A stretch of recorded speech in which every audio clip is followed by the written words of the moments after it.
And now, it's time for another Dice Tower review with Tom Vasel. Hey folks, I'm Tom Vasel, and today we're taking a look at Minute Heist, the Wizard's Tower. Well, that makes me wonder, actually, as I say that out loud, if there's actually going to be other 10-minute heist games. Well, whatever. This game takes 10 minutes. Well, that's what it says in the back of the box, which is fairly accurate. The game is not that long. It's kind of a set collection, push your luck style game with the amazing artwork that we're used to seeing from Daily Magic. Let's take a look.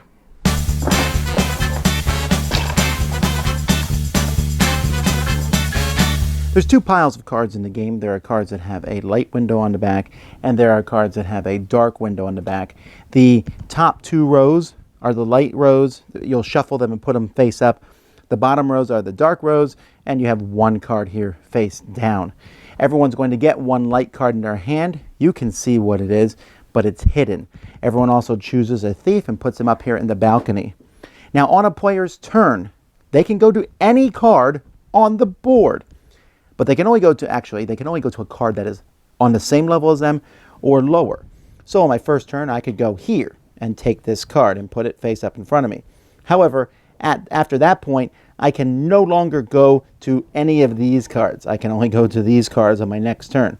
So the farther down you go, the more, you'll get the cards that you want, but you also limit your choices. Someone else might go here, and then next time they'll go here, and then maybe after that they'll go here and take that card, etc. So you're taking these different cards. Now the cards have different suits on them. There's with different symbols to differentiate the suits. You got red, green, blue, purple, and yellow. Some of the cards also have corruption symbols on them, and some have special abilities on them. In fact, many of the special ability cards have a little circle here at the top, and if you want to, you can separate those out and put in these half moon cards, which are very similar. These cards often give a lot of corruption. Well, this one actually reduces your corruption by 2, but they also do different things. Like this one here duplicates any card face up 3, 4, or 5 in your hand, so that's great. This one here is a wild one, counts as one of every color, so all your colors are +1. If you land on this card, you can if you want, you take it. It's kind of a surprise. At any point, you can decide to leave. The first person to leave is going to get 2 points. The second person to leave gets 1 point, and the last person to leave gets -1. Now, once everyone has left, you're going to score. Each person is going to add the sum of all the colors they have. So here I would have 14 in blue. Whoever has the most of each color is going to get the point tile for that color. So purple, which has the fewest cards, is worth 3. Yellow and blue are worth 4. And red 5 and green 6. Then whoever has the most of each number, there's 3, 4s, and 5s out there. Whoever has the most 3s gets 5. Most 4s gets 4. Whoever has the most 5s gets 3. Whoever has the most corruption gets -3. And whoever has the least corruption gets 1 point. You add your points together. Whoever has the most points is the winner of the game. That's why this card is so great, because it's a 3, 4, and 5 counts towards all of these. If there's a tie, whoever has the least corruption amongst those tied players is the winner. That's it. Now, 10-Minute Heist has something I really like in games, and that's the whole go forward. You can go as far as you want, but you can never go back, and that's how this game feels. You can go down and take cards, and there's cards down there that you really want, but if you go down and grab them first, you can't go back up. Someone who can go nice and slowly and get more things, but if they just take their good old time, they're going to be left with things that they don't want.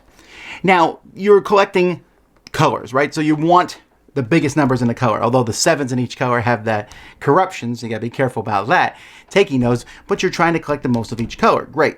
That makes sense. But at the same time, having the most 3s gives you 5 points. See, here's the thing. You can get shut out in this game a lot. You can have a lot of stuff of everything, but not win anything or win much at all and get very few points.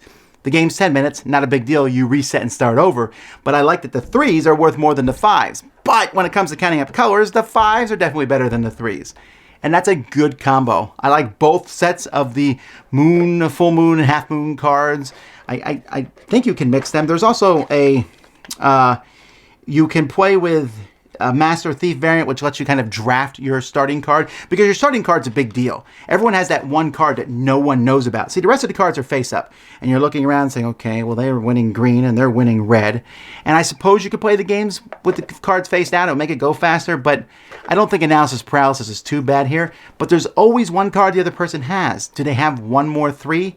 Do they have one more 5? Is it a red? And, you know, they let me win in green? Do they have a green card in their hand? That's great. And the special cards are fun. You know, each one has a unique thing, but they're usually really negative. But if I see someone else taking a lot of corruption, I might say, oh, what do I care? I'll take some now because it doesn't matter to me anymore. This is the very definition of a wonderfully light game, this Tower Heist. Like I said, the artwork's beautiful. I think they use the same artist for all their games, essentially. Dennis Martinez, just great stuff. You know, has a look of Valeria. The card quality is good. I'm not convinced on the standees. I think, well, the standees artwork is fine. You know, I like how they look and everything. There's a lot of white around them, so they're not. I would have preferred just 4 pawns, actually, of different colors, moving them around, just because sometimes it was confusing to see who was who. That's really the only negative I have about this. Other than that, it's nice. I'm going to keep a copy of this. I like games that play quickly like this and have a lot of cool options, but don't tax you. It's a set collection game. You play quickly, and the name is truthful. 10-Minute Heist, The Wizard's Tower. Dice Tower Judgment. Excellent.